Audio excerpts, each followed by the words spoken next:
السلام علیکم رحمۃ اللہ وبرکاتہ. میں سید فوزیہ آپ سب کی خدمت میں حاضر ہوں دین کی دعوت کے ساتھ. شب برات میں کرنے والے کیا اعمال ہیں؟ تو شب برات میں کرنے والے اعمال ہے، یہ رات تو بہت فضیلت والی ہے، کیونکہ آپ صلی اللہ علیہ وسلم نے فرمایا کہ اس رات میں اللہ تعالیٰ ہمارے سارے گناہوں کو بخش دیتا ہے سوائے اس کے جو دل میں کینہ رکھتا ہو. تو اس کے اعمال یہ ہے کہ اللہ تعالیٰ سے اپنی خوب گناہوں کی معافی مانگو، اللہ کا ذکر کرو اور نفل نمازیں ادا کرو جتنی ہو سکے. ایسا نہیں کہ پوری رات جاگ کے کرو، نہیں، جتنا ہو سکے آپ سے، جتنا اللہ آپ کو توفیق دے اتنی کر سکو تو کرو. اور روزہ رکھو، اور اگر دور اٹھے لوگوں میں صلح کرا سکو تو اسے صلح ضرور کراؤ.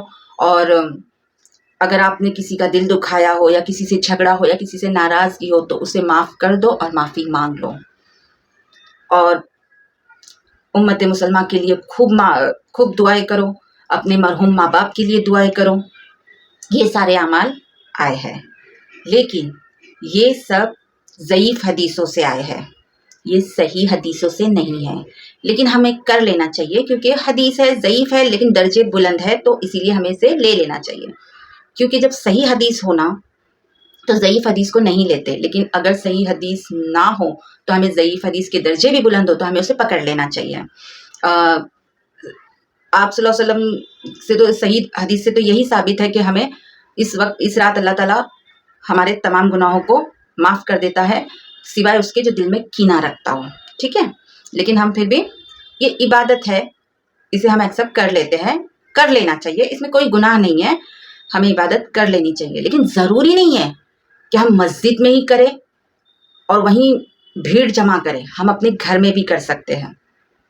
اور جو لوگ قبرستان جاتے ہیں، خاص طور پہ قبرستان جاتے ہیں، بھیڑ اکٹھی کرتے ہیں، یہ آپ صلی اللہ علیہ وسلم نے کوئی حکم نہیں دیے اپنی امت کو کہ قبرستان جاؤ اس رات میں، کوئی حکم نہیں دیے.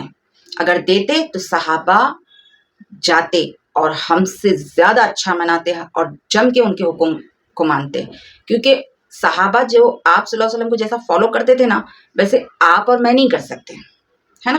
صحابہ کی برابری کر سکتے، ہم تو تابعین کی بھی برابری نہیں کر سکتے، اعلی تابعین کی بھی برابری نہیں کر سکتے. اگر یہ رات اتنا ہوتا جانا تو صحابہ ضرور جاتے، صحابہ کبھی نہیں گئے، اور نہ ہی آپ صلی اللہ علیہ وسلم اس رات کے بعد پھر دوبارہ کبھی گئے. تو اس رات میں بس عبادتیں کیجیے. اور یہ جو ہے نا، مسجدوں میں جانا، شور گول کرنا، قبرستان میں جانا، شور گول کرنا، اور یہ رات بھر مٹھائیاں، چائے کی چسکیاں، یہ سب ٹھیک نہیں ہے، یہ کہیں سے بھی ثابت نہیں ہے. لیکن ٹھیک ہے، آپ کر لیتے. اچھا ایک بات بتاؤ، اسی رات میں کیوں جاگنا ہوتا ہے؟ بہت سے لوگ بولتے ہیں کر لیے تو کیا ہو گیا، مسجد میں چلے گئے تو کیا ہو گیا، منا لیے اس رات کو تو کیا ہو گیا. تو میرے بھائی میری بہنوں، اگر اللہ تعالیٰ نے فجر کی نماز کی آپ کو 2 رکعت نماز فرض پڑھنے کے لیے کہا ہے تو آپ 2 ہی پڑھیں گے نا، 4 تو نہیں پڑھیں گے. اللہ نے جتنا حکم دیا ہے، اللہ کے رسول نے جتنا حکم دیے ہے، آپ اتنا ہی کرو. اس سے زیادہ ایڈ لگا کے اگر آپ اپنی طرف سے ایڈ کریں گے تو پھر وہ تو اس دین اور اسلام کے اندر چھیڑ چھاڑ ہو جائے گی. اپنی طرف سے اگر کچھ ہم لگا دیں گے تو وہ شرکی ہوگا نا، گناہ ہی ہوگا اس میں. کیونکہ جتنا حکم آیا ہے بندے کو اتنا ہی کرنا چاہیے، ہے نا. ابلیس کو بھی جتنا حکم آیا تھا اس نے اتنا نہیں کیا تو کیا ہوا؟ تو ہم کیوں ایسا کریں؟ تو اسی لیے اب بہت سے لوگ جاتے ہیں، اور کیونکہ مسجد میں نا رات بھر جاگنے ملتا ہے، چائے پینے ملتی ہے. قبرستان میں اسی رات کو جانا بہت ضروری ہے، جبکہ آپ صلی اللہ علیہ وسلم کی ایک حدیث ہے کہ آپ صلی اللہ علیہ وسلم نے کہا کہ قبرستان جایا کرو. یہ نہیں کہا کہ اسی رات جایا کرو، انہوں نے کہا کہ قبرستان جایا کرو، وہ اپنا اصل گھر ہے، دیکھا کرو. اب بھائی جو بندہ اس رات میں جو ایک دم جوش سے جاتا ہے نا قبرستان، وہ سال بھر کیوں نہیں جاتا اپنے ماں باپ کی قبر پہ، اپنے رشتہ دار کی قبر پہ؟ سال میں ایک ٹائم ہی یاد آتی ہے قبرستان. کہ یہ ٹھیک ہے سالوں نہ سال وہ ماں باپ مٹی پہ دھول کھاتے ہوئے پڑے ہیں، کیوں نہیں جا کے زیارت کرتے؟ کیوں نہیں ان کی مغفرت کی دعا مانگتے؟ آج کی ہی رات کو بس پکڑ لینا ہے. یہ اعمال ہے نا، سنیوں میں ڈالا گیا ہے یہ اعمال سنیوں میں ڈالا گیا ہے، ورنہ یہ اعمال اللہ اور اللہ کے رسول کی طرف سے کہیں بھی ثابت نہیں ہے، صحیح مسلم سے کہیں بھی ثابت نہیں ہے، صحیح حدیث سے کہیں ثابت نہیں ہے۔ اور ان بہنوں سے کہوں گی جو حلوے مانڈے بنا کے مصروف رہتی ہے، گھر گھر جا کے بانٹتی ہے، تو بھائی اس سے اچھا ہے کہ تم اللہ کے نام کا ذکر کرو، اپنے گناہوں کی معافی مانگو اور اللہ کا خوب ذکر کرو، اور کسی سے معافی مانگ لو، کسی کو معاف کر دو، یہی بہتر اعمال ہے۔ جو عبادت کے ہے اسے لے لیجئے، عبادت کر لیجئے، عبادت کرنے میں کوئی حرج نہیں، لیکن 5 وقت کی کیوں نہیں؟ بہت سے لوگ کہتے ہیں کہ اس رات اگر عبادت کر لیے جا کے مسجد میں تو کیا ہوا، فرض نماز کی کیوں نہیں؟ اللہ اور اللہ کے رسول تو قرآن اور حدیث میں کھول کھول کے کہہ رہے کہ 5 وقت کی دوڑ لگاؤ مسجد کی طرف۔ وہ عمل کو کیوں نہیں ایکسپٹ کر لیتے ہو؟ اسے کیوں نہیں مضبوطی سے پکڑ لیتے ہو؟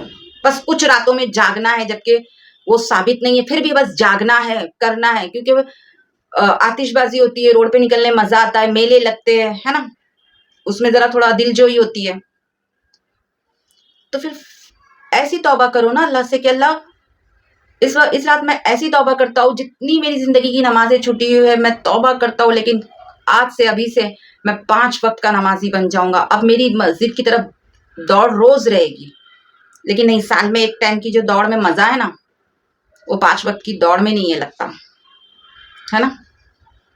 رات بھر جاگنا اور صبح دن ڈھلے تک کے سوتے رہنا۔ اللہ اکبر۔ اللہ ہمارے گناہوں کو معاف کرے، ہماری خطاؤں کو بخش دے اور ہمیں نیک راستے پہ چلنے کی توفیق عطا فرمائے۔ اللہ اور اس کے رسول کے حکم کو بجانے کی خوب نیک توفیق عطا فرمائے۔ میرا ویڈیو بنانے کا مطلب یہی تھا، میں نے پچھلا ویڈیو ڈالی تھی لیکن لگتا ہے کسی کے سمجھ میں نہیں آیا، اسی لیے میں نے یہ دوسرا ویڈیو بنا کر ڈالی، کھل کے اسے بتائی ہوں۔ اب پتہ نہیں کتنوں کو پسند آئے گا اور کتنوں کو پسند نہیں آئے گا، کیونکہ مجھے میسج بھی بہت آ رہے تھے کہ اس کے بارے میں کھل کے بتاؤ، اس کے بارے میں کھل کے بتاؤ، تو میں نے آپ کے سامنے صحیح حدیثیں بھی رکھی ہوں اور ضعیف حدیثیں بھی رکھی ہوں، اور ایک ایسی من گھڑت جو بنا لیتے ہیں وہ بات بھی رکھی ہوں لوگ، جیسے حلوے بانٹنا اور قبرستان جانا اور شور شرابے کرنا، مسجدوں میں لائٹس لگانا اور آتش بازی کرنا، عبادتیں کم، بات چیت زیادہ، 2 نفل پڑھے، 1 راؤنڈ لگا کے آئے، چائے پی لیے، ہے نا، یہ سب تو ہوتے ہی رہتا ہے۔ تو بھائی اپنے گھر میں بھی بیٹھ کے آپ عبادت کر سکتے ہو، اللہ کا ذکر کر سکتے ہو، توبہ کر سکتے ہو، نفل نمازیں گھر میں بھی ادا کر سکتے ہو۔ بس یہی ویڈیو بنانے کا مطلب تھا جو میں نے صاف طریقے سے سمجھا دی۔ اب یہ ویڈیو پسند آئے نہ آئے، جو حقیقت ہے وہ میں نے سامنے رکھ دی، کیونکہ ایک مسلمان سچ بولتا ہے، سچ سنتا ہے اور سچ کا ساتھ بھی دیتا ہے۔ آپ صلی اللہ علیہ وسلم نے فرمایا، وہ ہم میں سے نہیں جو سچ بولنے اور سننے اور سچ کا ساتھ دینے کی طاقت نہ رکھے، وہ ہم میں سے نہیں ہے۔